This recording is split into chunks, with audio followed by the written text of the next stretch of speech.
पिछले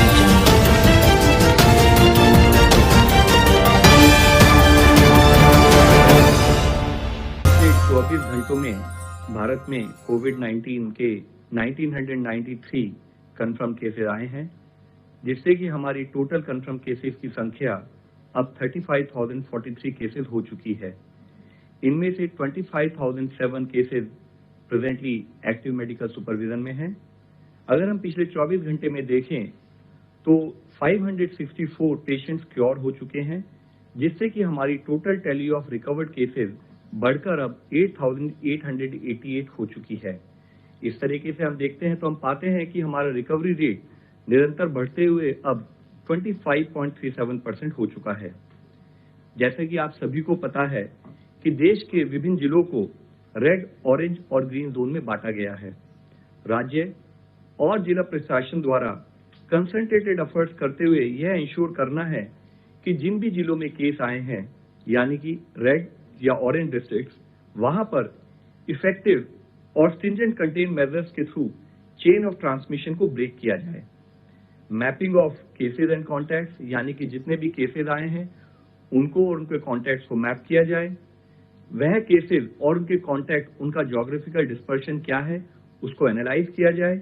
उसके साथ ही एक वेल डिफाइंड पैरामीटर जिसमें कि सारे रूल्स को प्रॉपर्ली और तरीके से इन्फोर्स किया जा सकता है, उन क्राइटेरिया को कंसिडरेशन में लेते हुए जहां पर भी ये केसेस आए हैं वहां पर एक कंटेनमेंट जोन डिलिनेट किया जाना चाहिए।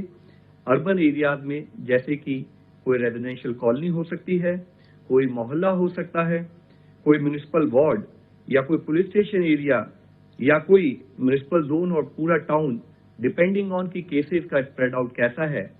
इसी तरीके से रूरल एरियाज में कोई विलेज या क्लस्टर ऑफ विलेज और पुलिस स्टेशंस या कोई ग्राम पंचायत या ब्लॉक, इस टाइप के एरियाज को depending on the above parameters हमें कंटेनमेंट जोन को डिलिनेट करना है। इसके साथ ही इन एरियाज में एक बफर जोन भी डिक्लेयर करनी चाहिए अराउंड द कंटेनमेंट जोन, और कंटेनमेंट जोन में except for essential services and activities, सारी एक्टिविटीज पर प्रोहिबिशन रहे।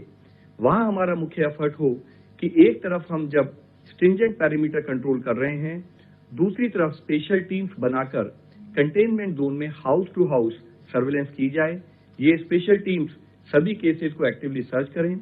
उनका फोकस ILI यानी कि इन्फ्लुएंजा लाइक इलनेसेस और सारी यानी कि सीवियर एक्यूट रेस्पिरेटरी सिंड्रोम के केसेस को डिटेक्ट करने में लगे।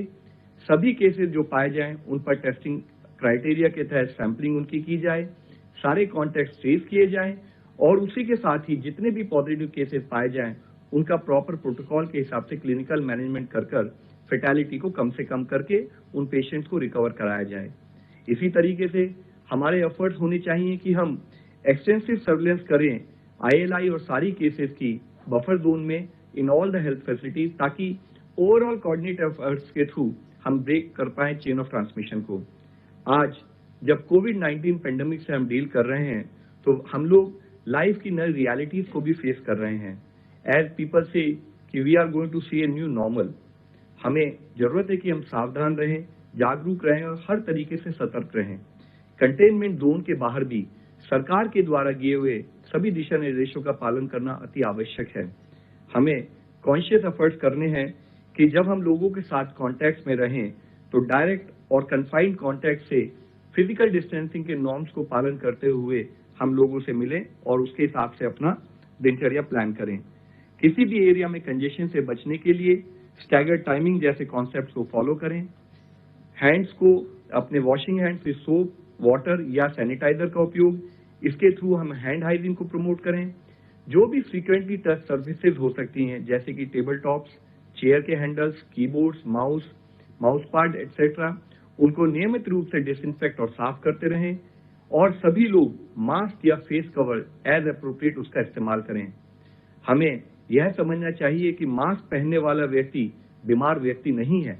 मास्क पहनने वाला व्यक्ति वह व्यक्ति है जो अपने समाज के बारे में अपनी रेस्पॉन्सिबिलिटी को समझता है और विचारशील है।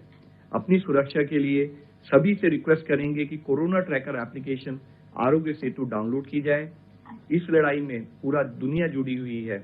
उस समय पर अगर इंडिया को सक्सेसफुल होकर इससे निकलना है तो जरूरत है कि हम सिंपल एक्शंस जो कि हमें सपोर्ट कर सकते हैं, जैसे कि hand hygiene, respiratory hygiene, environmental hygiene और फिजिकल डिस्टेंसिंग का पालन करें।